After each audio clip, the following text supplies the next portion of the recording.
BEd का result आया है आप सभी का। काफ़ी बच्चों के सवाल आ रहे हैं। इस वीडियो में सब कुछ डिस्कस करेंगे। एडमिशन तक की प्रक्रिया को हम आपको समझाएंगे, थोड़ा सा क्लियर कर देंगे कि क्या कुछ अभी फ़िलहाल होगा। अब आपके पास रिज़ल्ट जो आया है वो इस तरीके से आपके पास टेबल आई है बनी हुई। सबसे पहले लिखा हुआ है करेक्ट रेस्पॉन्स, फिर लिखा है रॉन्ग रेस्पॉन्स, फिर लिखा है नोट अटेम्प्टेड, ऊपर लिखा है टोटल मार्क्स पेपर वाइज। अब पेपर 1 की बात करें तो इनका मतलब है कि 39 नंबर का सही आपने करा है, 30 नंबर का रोंग आपने करा है, मतलब 30 नंबर का गलत करा है, 31 नंबर का आपने छोड़ दिया है, वो छेड़ा नहीं है, मतलब किया नहीं है। अगर तीनों को आप मिलाओगे, तीनों नंबरों को जोड़ोगे तो 100 बैठेगा।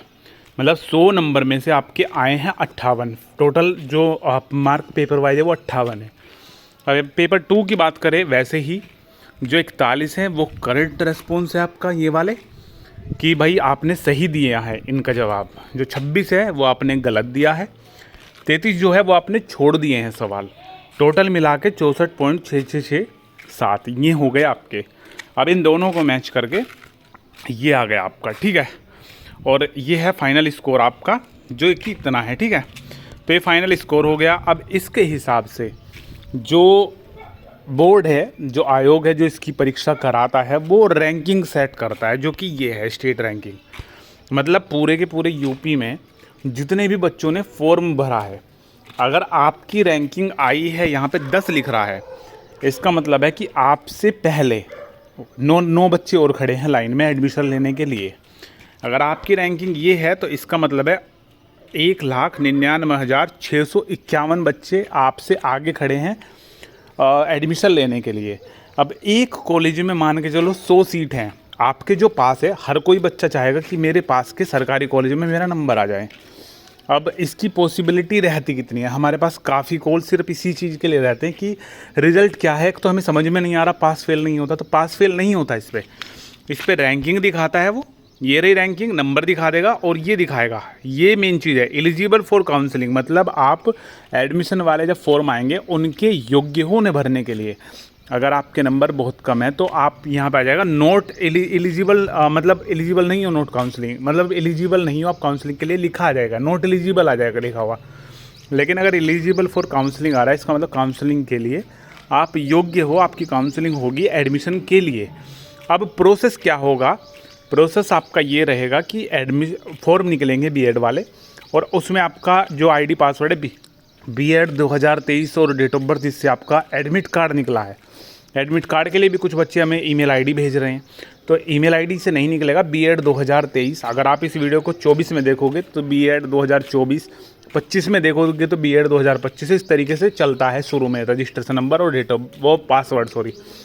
बर्थ नहीं, पासवर्ड जो आपकी ईमेल आईडी पे गया होगा। अगर आपको पासवर्ड नहीं पता है, भूल गए हैं, तो एक काम करना, ईमेल आईडी खोलना जो आपने फॉर्म भरते हुए डाली थी और उस पर सर्च करना अपना पूरा रजिस्ट्रेशन नंबर। बीएड 2023 भी लिखोगे बिना स्पेस के तो भी वहाँ पे आईडी पासवर्ड मिल जाएंगे आपको, तो वो आपको डालनी है, ठीक है। और काउंसलिंग के लिए वहाँ पे कॉलेज आ जाएंगे, 10 कॉलेज उसमें से छांट लेना, या फिर 2 या 1, जितने भी आप, कोई बच्चे ये होते हैं ना कि हमें सिर्फ इसमें एडमिशन लेना है बाकी दूसरे में नहीं लेना है, तो उसमें एडमिशन के लिए आप क्लिक कर देना और फिर लॉक कर देना। तो कॉलेज में आपके अकॉर्डिंग, आपकी काउंसलिंग के अकॉर्डिंग सीट अवेलेबल है, मतलब वो आपको एडमिशन के लिए सीट प्रेफर करेगा या नहीं, वो कॉलेज वाले बताएंगे। फिर आपका रिज़ल्ट आएगा, जितने बच्चे इस पर आवेदन करेंगे तो सबसे ज़्यादा जिनकी नंबर होंगे, सबसे मतलब कम रैंकिंग वाले, यहाँ पे कम रैंकिंग होगी, उनको कॉलेज सबसे पहले प्रेफर करेगा। अगर हमारी बाने तो अगर आपकी रैंकिंग 10,000 या उससे कम है तो आप सेफ़ कैटेगरी में आते हो,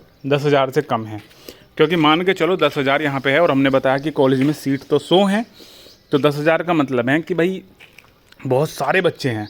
तो ऐसा नहीं है कि वो पूरे यूपी की बता रहा है, ऐसा नहीं है कि आपकी यहाँ की बता रहा है, ठीक है ना। तो इस तरीके से कुछ बात है कि पूरे के पूरे यूपी की बता रहा है वो, और जो आपका यहाँ की काउंट करके, मतलब घटा वटा के सारा कुछ 100 बच्चे यहाँ पे लेगा। तो जो आपसे पहले 9,900 बच्चे हैं वो बाकी अपने अपनी जगह पे लेंगे। मतलब अगर कोई बुलंदशहर जिले का तो बुलंदशहर के कॉलेज में भरेगा, और वो होगा तो आप इनसे पहले में से ही 10,000 अगर उसके पे भी है, और कोई है मान के चलो अलीगढ़ का तो वहाँ से भरेगा, कोई सहारनपुर का तो वहाँ से भरेगा। तो 10,000 से कम है तो आप सेफ़ कैटेगरी में आते हो, जैसा हमें लगता है, ठीक है। तो शायद हमने आपको सारी चीज़ें इस वीडियो में बता दी। सुबह के बज रहे हैं फ़िलहाल और 8:18। किसी को चुल मच रही है डीजे बजाने की, ये बजा देगा, कॉपीराइट स्ट्राइक ना आए, इसके लिए ख़त्म कर दें। लगभग हमने सारी चीज़ें इस वीडियो में क्लियर कर ली। कोई डाउट हो अगर आपका तो कमेंट करना, और बाकी सारी की सारी अपडेट टाइम टू टाइम देते रहेंगे। अगर आपको कोई सवाल है तो पूछ लेना, उस पर हम वीडियो बना देंगे या फिर वहीं पे आपको रिप्लाई कर देंगे। वीडियो तब बनाएंगे जब हमें लगेगा बाकी बच्चों के भी यही सेम सवाल आ रहे हैं, ठीक है। तो सारी चीज़ें हमने बता दी, रेस्पॉन्स वगैरह के बारे में, यहाँ सब चीज़ के बारे में, फाइनल स्कोर के बारे में। एलिजिबल फॉर काउंसलिंग है तो आप काउंसलिंग के लिए एलिजिबल हो, आप भर पाओगे वो फॉर्म, और नॉट एलिजिबल आएगा लिखा हुआ तो आप वो फॉर्म जो काउंसलिंग के चलेंगे एडमिशन वाले वो नहीं भर पाओगे। फिर आप किसी प्राइवेट कॉलेज में एडमिशन ले सकते हो, इसे ही दिखा के। प्राइवेट कॉलेज में तो ये मांगते हैं कि भाई आपने बीएड कर रखी हो, पेपर दिया हो ना दिया हो, हम करवा देंगे, ये सब कुछ चलता है, ठीक है। बाकी वो सब ज़्यादा डिटेल में बात करेंगे तो यूट्यूब बोल देगा भैया ऐसे कैसे बोल दिया, वीडियो हटा दो।